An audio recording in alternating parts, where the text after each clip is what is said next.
사도 바울이 얘기하는 인간관 가운데 하나가, 인간은 첫사람 아담의 본질과 속성을 갖고 이 땅에 태어난다는 겁니다.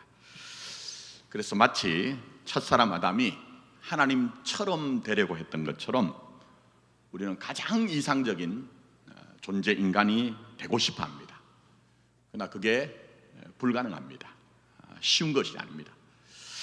그래서 무의식적으로 선택하는 그 가운데 하나가 뭐냐 하면요, 나보다, 자신보다 낫다고 여기는 누군가를 이상화하여 쫓아갑니다.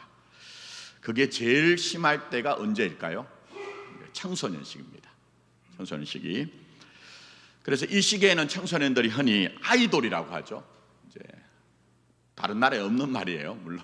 근데 아이돌이란 원래 말이 우상이란 얘기입니다. 그러니까 우상이란 얘기는 진짜 실상이 아니라는 것이죠. 허상임에도 불구하고 그걸 쫓는 사람들에게는 강력한 어떤 매력적인 힘이 되기 때문에 이제 추종하죠. 추종을 넘어서 때로는 맹종하기까지 합니다. 그러나 다행인 것은 청소년기에만 그렇습니다. 그 시기가 지나면 제정신을 차리죠. 그러나 또 가만히 생각하면 과연 그런 것인가? 절대 그렇지 않습니다. 자신을 향한 하나님의 사랑을 제대로 인식하지 못하면요, 끊임없이 누군가와 나를 비교합니다. 누군가와 나를 비교하면서 자신을 하찮게 여기는 일들이 발생이 됩니다. 때로는 비극적으로 그 비교의 대상이 내 곁에 있는 구체적인 누구일 수가 있어요. 그러나 때로는 성경에 나오는 그런 인물도 어떤 면에서는 우리가 그런 대상이 될 수가 있습니다. 그런 이유 중에 하나는 저 같은 목사들이 성경에 나오는 인물들을 설교를 할 때 그 사람이 가진 어떤 특징, 덕목, 자질을 갖고 우리도 그런 특징과 자질과 덕목을 갖춰야 된다, 이렇게 설교하기 때문이죠. 물론 이제 신학적인 용어로는 성화라고 하죠. 우리 누구를 닮아가야 됩니까? 그리스도를 닮아가는 것, 거기에 필요한 것들이 있습니다. 그러나 은혜 없이 전적으로 자신의 애씀과 노력과 수고를 통해서 그런 특징과 자질과 덕목을 갖춰간다고 하면 결국 강박이 됩니다. 절대 신앙은 그렇지 않습니다. 자신을 억압한 기제가 된다는 겁니다. 복이 되지 못합니다, 신앙이. 무엇보다 성경에 나오는 인물들을 보면요, 우리가 오해하는 것 가운데 하나가 그들은 특별한 하나님의 계획과 역사가 있단 말입니다. 그러다 보니까 그런 그들과 나는 많이 차이가 있다, 다르다, 어떤 이런 느낌을 가집니다. 자, 당장 오늘 본문만 해도 요한은 메시아의 길을 예비하는 자로서 이 세상에 태어날 때 가브리엘 천사가 알려주었습니다. 그렇게 요한은 태어날 것에 대해서 아주 특별했고, 평생 아이를 갖지 못했던 엘리사벳을 임신을 함으로 말미암아 이를 기다리던 친족과 마을 사람들이 아주 기뻐합니다. 그래서 이제 난지 8일 만에 할례를 할 때 주변 사람들이 아이의 이름을 짓는데 아버지의 이름 샤가라라는 이름을 따서 그렇게 이름을 지으러 갑니다. 자, 이 의미가 뭘까요? 그것은 이 아이를 통해서 그동안 아이가 없던 샤가라와 엘리사벳의 그 한과 슬픔, 애통, 이런 것들이 다 해소가 되기를 원하는 마음이겠죠. 그리고 이 아이로 말미암아 이 샤가라의 가문이 정말 강성해질 것에 대한 어떤 기대와 소망을 담은 것이 바로 샤가라라고 이름을 짓고자 하는 그런 의도입니다. 그러나 어머니 엘리사벳은 이미 신탁된 대로 요한이라고 이름을 공포합니다. 요한은 예호바, 그러니까 여호와라는 말이에요. 그리고 하난, 은총을 베풀다는 뜻입니다. 그러니까 이 요한은 결국 하나님이 은총을 베푸신다, 이런 뜻이죠. 하나님 편에서는 예수의 길을 예비하는 자로서 하나님의 은혜 없이는 안 되는 것이죠. 그래서 결국 하나님의 은혜를 힘입어 그런 일을, 사명을 감당해야 되기 때문에 그런 의미를 담아서 요한이라는 이름을 주신 겁니다. 자, 그러나 당시 사람들에겐 도무지 이게 이해가 되지 않는 거예요. 당시 사람들은 대부분 아이들 이름을 지을 때 가문에 있는 조상들의 이름이나 오늘 여기 나오는 것처럼 이제 부친의 이름, 아니면 뭐 조부의 이름을 땁니다. 그게 가부등한 것이죠. 그래서 아버지 샤가라에게 이제 다시 묻습니다. 그랬더니 샤가라가 서판을 달라고 해서 요한이라고 이름을 그렇게 알리자 샤가라는 그동안 굳혔던 혀가 풀리면서 지난 10개월 동안의 침묵과 고통을 벗고 하나님을 찬미하게 됩니다. 그리고 모든 초점을 하나님께 영광을 올리게 됩니다. 그러자 샤가라의 벅찬 찬미를 들은 모든 사람들이 강한 기대와 소망을 갖고 이 아이에게 주의 손이 함께 한다고 믿음의 응답을 하는 것으로 이제 본문의 내용이 나타나고 있습니다. 우리 이런 일상적이지 않은, 우리와는 너무나 다른 그런 비범한 상을 보면서 세례 요한은 나와 너무 다르다, 너무 다르다. 그리고 무엇보다 우리가 아는 것처럼 요한은 예수님을 위해서 강렬하게 살았거든요. 강렬하게 살았거든요. 그러니 나와 너무 격차가 있다고 우리가 느낍니다. 그러나 성경은 그런 의도로 주신 것이 아닙니다. 절대 그렇지 않습니다, 여러분.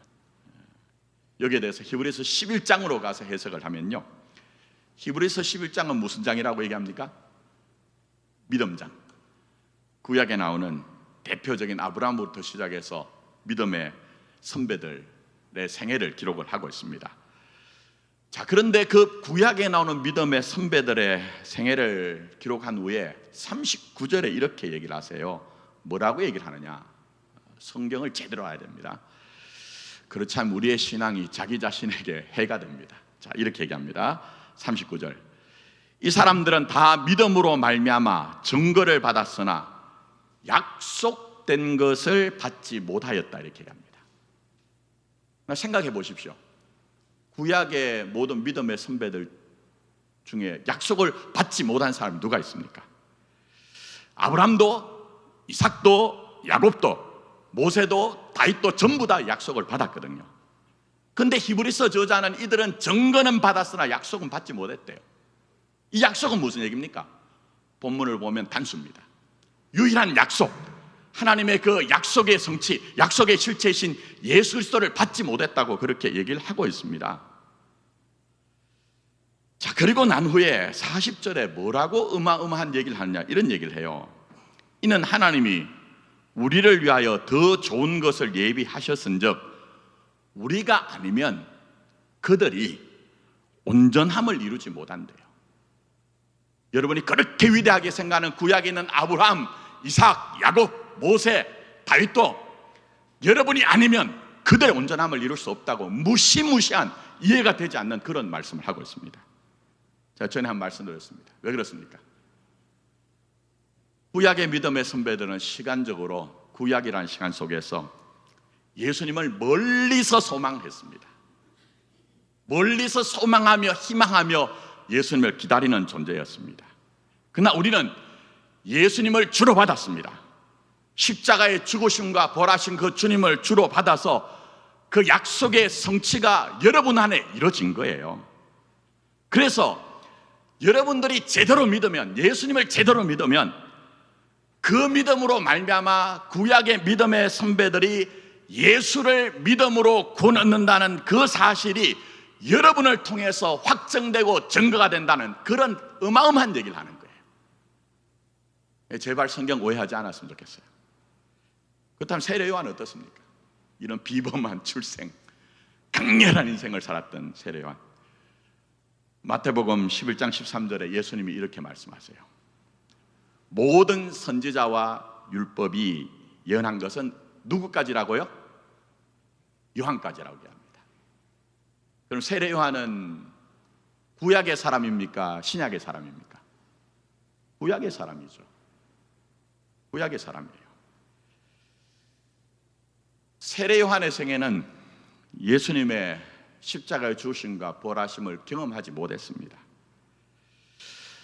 그러니 결국 히브리서 11장으로 가서 제가 해석을 하자면, 어찌 보면 여러분이 그렇게 대단하게 생각하는, 위대하게 생각하는 세례 요한도 여러분의 믿음이 있어야 온전해진다는 것을 성경은 우리에게 맥락을 따라 얘기를 하고 있는 겁니다. 자, 그런 점에서 세례 요한을 보면서 그가 얼마나 비범한 사람인지, 그가 얼마나 대단한 사람인지 그거 판정하지 하라는 얘기가 아닙니다. 절대 그런 얘기가 아닙니다. 그래서 오늘 설교 결론으로 신앙적으로는 하찮은 존재는 없습니다. 하찮은 존재는 없습니다. 우리 하찮은 것이 소중하다. 성경이 그런 역설을 우리에게 얘기를 하고 있습니다. 왜요? 제가 히브리서 11장 얘기를 했잖아요. 히브리서 저자가 11장에서 12장에서 뭐라고 비유적으로 얘기를 하냐면 육상 경기를 할 때 계주를 하고 있대요. 믿음의 선배들, 우리가 알고 있는 모든 믿음의 선배들이, 요한을 포함해서 믿음의 선배들이 앞서서 열심히 달렸대요. 그리고 바톤을 여러분에게 전달했답니다. 그래서 마지막 주자가 되는, 그 다음 주자가 되는 여러분이 그 바톤을 받아가지고 열심히 달려야 그 경기가 완성되는 그런 사명이 여러분에게 있기 때문에 하찮은 존재는 없다. 오히려 성경적으로는 하찮은 것이 대단한 일을 낳는 것이다, 일을 한다, 이렇게 우리에게 말씀하고 계시는 것입니다. 그래서 이제 제가 오늘 여기 이제 본문은 좀 해석하지 못해요. 그냥 본 부분으로 넘어가기 때문에.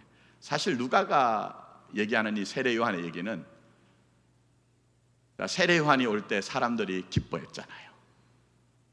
기다렸잖아요. 여러분도 생각해 보시면 누군가 여러분을 기다렸고 여러분을 소망하지 않았습니까? 여러분, 우리가 그런 존재라는 거예요. 세례 요한이 하나님 앞에 사명을 받았는데 이 땅에 사명 없는 인생, 의미 없는 인생이 누가 있느냐 하는 것을 세례 요한을 통해서 우리에게 말씀하고 계시는 것입니다. 그래서 여러분, 우리가 세상적으로 인간적으로 가진 크다 작다는 전제를 벗고 보면 보이는 진실이 있습니다. 그게 뭡니까? 요한 또한 우리와 다르지 않다는 겁니다. 다르지 않다는 겁니다. 물론 인간적으로는 요한은 우리와 너무 다른 것으로 보여집니다. 당장 태어날 때부터가 다르고요, 또 하나님 보시기에 큰 인물이 될 것이고 많은 백성들을 하나님께로 돌아오게 할 것이며 메시아를 맞이할 준비를 할 사람이다, 뭐 이런 사명을 적시해서 이 땅에 태어나게 합니다. 그리고 그렇게 태어난 요한은 광야에서 뭘 먹죠? 메뚜기야? 석청. 제가 전에 한번 설명드렸죠? 폴짝폴짝 뛰어다니는 메뚜기가 아니라고요. 이 메뚜기는 콩가의 식물인 쥐엄나무 열매를 얘기합니다. 그리고 석청은 우리가 이해하는 그런 석청이 아니고 야자나무가 떨어진 그 열매가 바위 틈에서 녹익어서 된 과즙을 얘기합니다. 근데 이게 무슨 얘기냐 하면요, 정말 궁핍하고 가난하여 먹을 것이 없는 사람이 먹는 음식. 그래서 세례 요한은 광야에서 그야말로 뇌피박에 살았던 그런 사람이라는 것을 우리가 생각할 수가 있겠죠. 그래서 낙타 가죽 옷을 그렇게 몸에 걸치고 광야 이글거리는 태양과 모래바람을 벗삼아 살았던 것 같아요. 그러다가 때가 되자 하나님 나라를 맞을 준비를 하라고 회개를 외치기 시작합니다.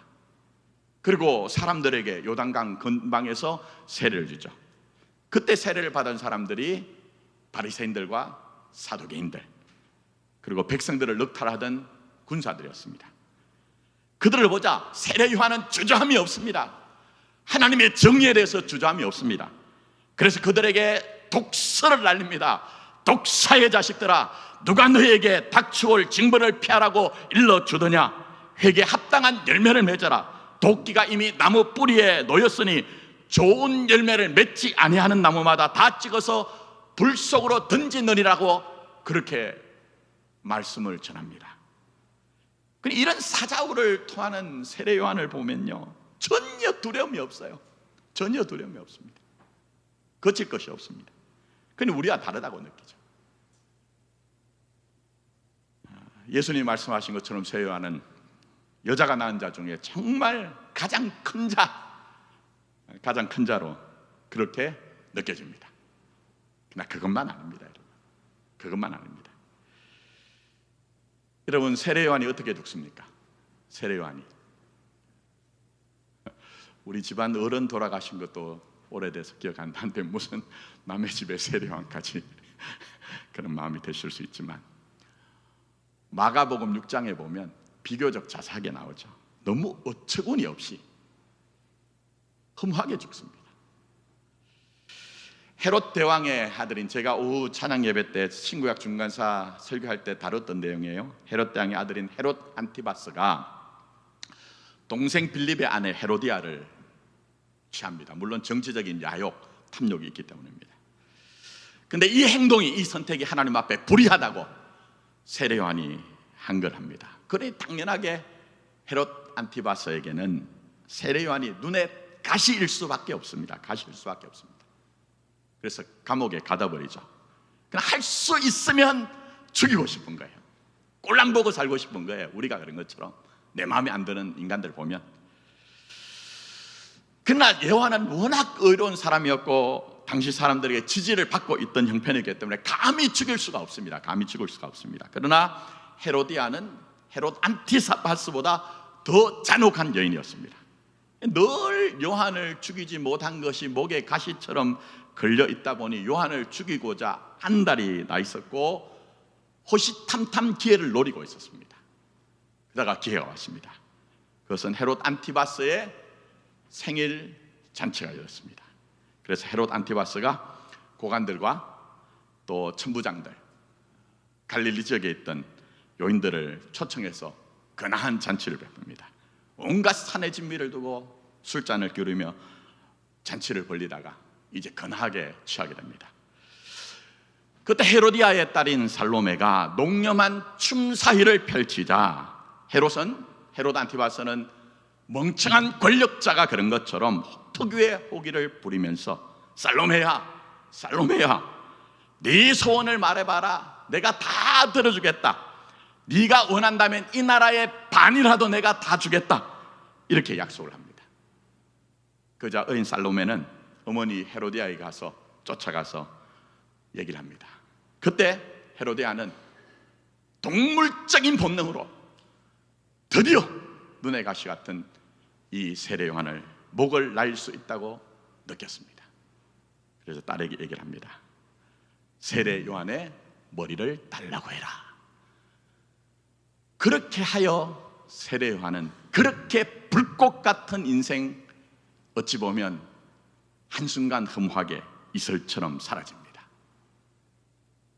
제가 이 세례 요한의 마지막을 말씀드린 이유가 있습니다. 우리도 그럴 때가 있다는 거예요. 우리도 그렇지 않습니까, 여러분? 잘 한번 생각해 보십시오. 때로 이것이 옳다, 바르다, 그래 우리의 삶을 전부 다 거기에 투자하여서라도 내가 쫓아갈 만한 삶의 의미와 가치가 있다고 생각하여서 그렇게 달려왔는데 어느 순간 돌아보니 우리에게 허무가 있을 수가 있습니다. 허무가 있을 수 있습니다. 내 삶의 전부인 것 같았던 것이 등을 돌리면서 겪는 슬픔과 애통이 우리 안에 있더라는 거예요. 그게 삶의 진실 아닙니까, 여러분? 삶의 진실. 심지어 신앙조차도 그럴 때가 있습니다. 세례 요한의 경우에 옥에 갇혔을 때에 왜 예수님께 대한 실망이 없었겠습니까? 성경에 나오는 인물들을 이상하지 마십시오. 그들도 인간입니다. 그들도 사람입니다, 여러분. 피가 있고 감정이 있는 사람이에요. 내가 이렇게 불의한 권력의 한글을 하다 붙들려 감옥에 갇혀서 죽음의 문턱까지 내몰렸는데 왜 예수님은 가만히 계시는가? 두 손 놓고 있는가? 왜 한가하게 병자들을 고치면서 이곳저곳 돌아다니고 계시는가? 이럴 때가 아니지 않느냐? 그런 마음이 요한도 들었던 것 같아요. 어디서 확인할 수 있습니까? 누가복음 7장입니다. 제자들을 보냅니다. 그리고 요한이 예수님께 진지한 질문을 합니다. 오실 그분이 당신입니까? 오실 그분이 당신입니까? 아니면 다른 분을 기다려야 됩니까? 라고 묻는 이 장면이 바로 요한의 마음을 담고 있는 것이죠. 그런데 여기에 대해서 예수님은 세례 요한이 보낸 제자들에게 너희가 보고 들은 것을 요한에게 알려라. 눈먼 사람이 다시 보고 다리 저는 사람이 걷게 되고 나병 환자가 깨끗하게 되고 기먹은 사람이 듣고 죽은 사람이 살아나고 가난한 사람에게 복음이 전하여진다고 전해라. 이렇게 말씀합니다. 이건 뭐 설명하기가 시간적으로 해요. 이사야 예언이 그대로 성취된 거예요. 이사야는. 근데 그 다음에 아주 중요한 얘기 하세요. 실족하지 않는 자, 나에게 걸려 넘어지지 않는 자가 뭐라고 하세요? 복되다 그 얘기해요. 무슨 얘기입니까? 예수 때문에, 신앙 때문에 실족하고 넘어질 가능성이 우리의 인생에 얼마든지 있다는 거예요. 그걸 지금 얘기를 하고 있는 겁니다. 예수님, 정말 예수님의 길을 예비하는 자로서 자신의 삶을 전부 다 헌신했잖아요. 그런데 예수님 보니 밖에서는 기적을 일으키세요. 많은 사람들이 고침을 받고 심지어는 죽은 사람이 살아나는 일까지 일어납니다. 그러나 정작 이분이 바로 오실 그분이라 증거했던 요한은 예수님이 자신을 감옥에서 꺼내주거나 죽음에서 건져낼 것을 보장하지 않습니다. 보장하지 않습니다. 그러나 그것 때문에 걸려 넘어지지 않아야 된다. 자, 이 말씀 드리는 것은 여러분의 인생이 그렇지 않나 하는 겁니다. 무슨 얘기입니까, 여러분? 이 자리에 여러분이 예배 드리시는 여러분도 지난 세월을 돌아보면 만만치 않게 여러분의 인생에서 어쩌면 예수님 때문에, 신앙 때문에 걸려 넘어질 만한 것들이 그렇게 비일비재했지만 그걸 극복하고 넘어서 지금 이 자리에 앉아 계신 거예요. 그렇지 않습니까, 여러분? 앞으로 모르겠습니다. 우리의 삶에도 그런 일이 없었으면 하지만 지금까지 살아온 우리의 인생을 돌아보면 그럴 일들은 얼마든지 우리의 삶에 가능하다는 겁니다. 그러나 그 자체가 소중합니다. 왜요? 살아있음에 대한 증거이기 때문에 그렇습니다. 여러분이 예수께 대해서 살아있지 않다고 하면 예수님에 대해서, 신앙에 대해서 실망하거나 절망할 이유도 없습니다. 그렇지 않습니까? 역으로 한번 생각해 보면 세상의 사람들은 세상과 자기 자신에 대해서만 감각이 살아있지만 여러분 하나님에 대해서, 예수님에 대해서 영적 감각이 살아있기 때문에 하나님, 내가 예수님 믿고 사는데 왜 이런 일이 있습니까? 하는 그런 마음이 드는 거예요. 그런 마음이 드는 거예요. 그러니까 그런 마음 먹고도 도망가지 않고 지금 이 자리에 앉아 계신 것, 이거 얼마나 복되냐 하는 거예요. 얼마나 복되냐 하는 거예요. 예. 그러니 다시 한번 생각하십시오. 신앙 안에서는요, 하찮은 존재는 없습니다. 하찮은 존재는 없습니다. 그래서 우리 보기에는 요한이 어마어마한 사람으로 보여지지만 여러분들이 여건 속에서 갈라디아 2장 20절로 말씀드리면 내가 그리스도와 함께 십자가에 못 박혔나니 그런즉 이제는 내가 사는 것이 아니요 오직 내 안에 누가 사신다고요? 그리스도께서 사시는 것이라. 이제 내가 육체 가운데, 현실 가운데 사는 것은 나를 사랑하사 나를 위하여 자기 자신을 버리신 하나님의 아들을 뭐라고 합니까? 믿는 믿음으로 산대요. 그 자체가 소중하고 그 자체가 위대하다는 거예요. 그 자체가. 예. 다시 한번 말씀드립니다. 하찮은 존재는 없습니다. 오히려 세상이 하찮다고 판정하는 것을 통해 하나님은 위대한 일을 만들어 가십니다. 그게 바로 하나님의 창조와 구속의 원리입니다. 제가 오늘 설교한 내용이 어느 정도 이해가 되셨는지 모르겠습니다. 양보하지 않고 하나님 말씀 성경에 담긴 진리만을 여러분에게 전함으로 여러분이 여러분 자신을 함부로 판정하지 않고 여러분을 존귀하게 여기고 주어진 삶을 예수와 함께 예수를 믿는 믿음으로 살고자 하는 의도로 이 아침에 이런 좀 얘기를 말씀드립니다. 자, 그래서 이제 말씀을 맺으면서 이 설교 내용을 좀 이해를 시켜드리기 위해서 좀 생뚱맞은 얘기를 좀 말씀드리려고 해요. 자, 여러분 손가락, 엄지손가락 한번 내보십시오. 예, 내리십시오. 혹시 손가락 올리실 때 이 엄지손가락에 뭔가 이렇게 확 지나가는 느낌 드시는 분 계십니까? 그런 느낌 드실 수가 없을 거예요. 그러나 제가 말씀드리고자 하는 것은 중성미자라는 것이 있습니다. 뭐 사람 이름은 아니고요. 중성미자라는 것이 있는데 다른 거 다 차지하고 태양 있죠, 태양. 창조의 원리가 그렇다는 것을, 구속의 원리가 그렇다는 것을 설명하기 위해서 말씀드려요. 지금 이 순간에도 저 태양으로부터 1초 눈 깜빡할 사이에 중성미자라는 것이 한 1000억 개가 여러분 손가락, 요 손톱만한 것을 지나가고 있습니다. 근데 우리는 중성미자라는 입자를 감각할 수 없습니다. 왜냐하면 온 우주에 어마어마한 중성미자가 가득 차 있지만, 말씀드린 것처럼 지금 이 순간에도 태양으로부터 쏟아지고 있지만 질량이 매우 작아요. 질량이. 그리고 물질과 물질이 만나면 반응이 일어나잖아요. 반응이. 근데 이 중성미자는 어떤 것을 만나도 뭐라고 합니까? 닭 보듯이 하는 것보다 더 반응을 하지 않아요. 어마어마하게 반응을 하지 않습니다. 그래 검출도 힘들어요. 그래서 우리가 못 느끼는 거예요. 그래서 물리학자들, 천문학자들은 유령입자라고 얘기를 합니다. 이렇게 존재감 없는 유령입자, 중성미자가 사실은 없다고 하면 이 우주는 지금 현재 존재할 수 없습니다. 이 지구는 지금 존재할 수 없습니다. 고로 우리 자신도 존재할 수 없습니다. 자연계에는 대표적으로 한 4가지 힘이 있죠. 옛날에 소시적에 고등학교 다닐 때 들어보셨을 것 같아요. 물질은 당연히, 물체는 중력이 있죠. 우리도 지금 둥둥 떠다니지 않는 건 중력이에요. 중력이 있고 전자기력이 있고 강력이 있습니다. 강력. 그 양력이 있습니다. 근데 중성미자라는 입자는 정말 힘이 약한 양력이 만들어낸 것이거든요.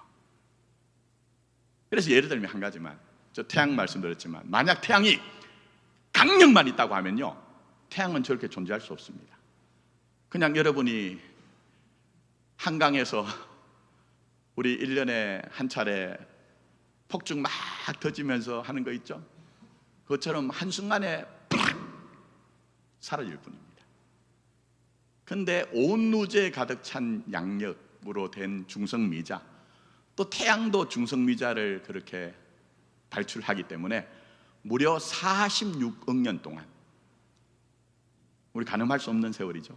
46억 년 동안 천천히 탄 거예요. 천천히.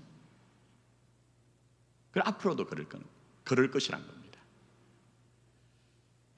그래서 하나님이 창조하신 이 자연세계, 말씀드린 것처럼 중성미자는 유령입자라고 할 정도로 하찮은 찌질한 존재예요. 그러나 이 중성미자 때문에 온 우주와 지구와 우리가 유지된다고 하면, 그래서 물리학자들이 얘기하는 것은 이 중성미자를 우주의 지배자라고 얘기해요. 우주의 지배자라고. 뭘 얘기하는지 아시겠습니까? 로마서 1장 20절에 보면 사도 바울이 이런 얘기를 합니다. 창세로부터 그의 보이지 아니하는 것들, 곧 그의 영원한 능력과 신성이 그가 만드신 만물에 분명히 보여 알려졌나니라고 얘기합니다. 제가 이 물리학, 천문학, 저도 뭐 이과가 아니기 때문에 어려운데 가장 기초적인 내용입니다만 말씀드리는 이유가 뭡니까? 가장 우주에서 약한 힘, 검출도 안 되는 양력이라는 그 힘으로 존재하는 중성미자 때문에 온 우주가 여전히 유지되는 것을 본다고 하면, 어쩌면 여러분, 저와 여러분이 세상적으로는요 중성미자 같은 존재 아닙니까? 밖에 나가면 암흑의 씨라고 불리는 정도로 정말 하찮은 존재, 찌질한 존재, 드러나지 않는 존재. 그러나 하나님은 이 창조의 세계를 통해 말씀하시는 것이 있습니다. 드러나지 않고 인정되지 않고 보이지 않고 약한 그 중성미자를 통해서 온 우주가, 지구가, 너희의 생명이 유지되는 것처럼 나는 너희를 통해서 내가 지킬 것을 지켜나간다. 그것을 우리가 사는 이 자연세계를 통해서 말씀하고 있다니까요. 자연세계를 통해. 우리 지난날 그렇지 않습니까? 제가 여러분들에게 이렇게 감사드린 표현이 원래 좀 약해서 하진 못하지만, 우리의 지난날의 그 무시무시한 우리의 현실들, 그 코로나 팬데믹이라는 그 현실이 끝나고 난 후에 수많은 사람들이 교회들마다, 우리 교회도 마찬가지지만 다 도망갔어요. 사라졌어요. 그러나 어찌 보면 중성미자처럼 드러나지 않고 주목받지 않고 묵묵히 이 자리를 지키신 여러분들 때문에 우리 교회가 유지된 것이고 앞으로도 그럴 것이라고 저는 믿고 있습니다. 그건 교회에 대한 얘기만 아닙니다.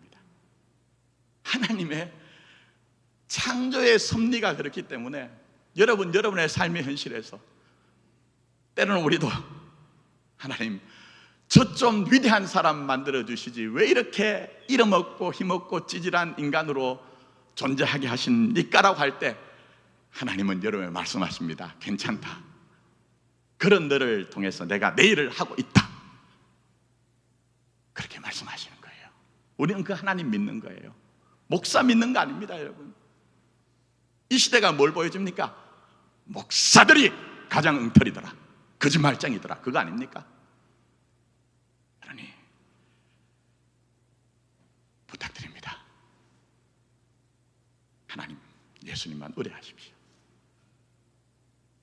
그래서 사도 바울은 고린도전서 1장 26절 29절에 어제 제가 문자 보내드렸죠. 묵상 한번 해보시라고. 자, 이렇게 우리에게 말씀하십니다. 형제들아, 너희를 부르심을 보라. 육체를 따라 지혜로운 자가 많지 아니하며 능한 자가 많지 아니하며 문벌 좋은 자가 많지 아니하도다. 그러나 하나님께서 세상에 미련한 것들을 택하사 지혜 있는 자들을 부끄럽게 하려 하시고 세상에 약한 것들을 택하사 강한 것들을 부끄럽게 하려 하시며 하나님께서 세상에 천한 것들과 멸시받는 것들과 없는 것들을 택하사 있는 것들을 폐하려 하시나니 이는 아무 육체도 하나님 앞에서 자랑하지 못하게 하려 하심이라. 이를 여러분을 통해 이루어 가신다고 얘기합니다. 여러분을 통해. 그러니 하찮은 것 없다. 아니, 세상은 너희를 하찮게 본다고 해도 내가 너희를 통해 위대한 일을 만들겠다는 주의 음성을 듣고 우리를 통해 일하실 예수님을 믿고 의지함으로 말미암아 난폭한 이 세상에서 여러분 자신의 그 존귀함을 꼭 지킬 수 있기를 예수님의 이름으로 축복합니다. 기도하겠습니다.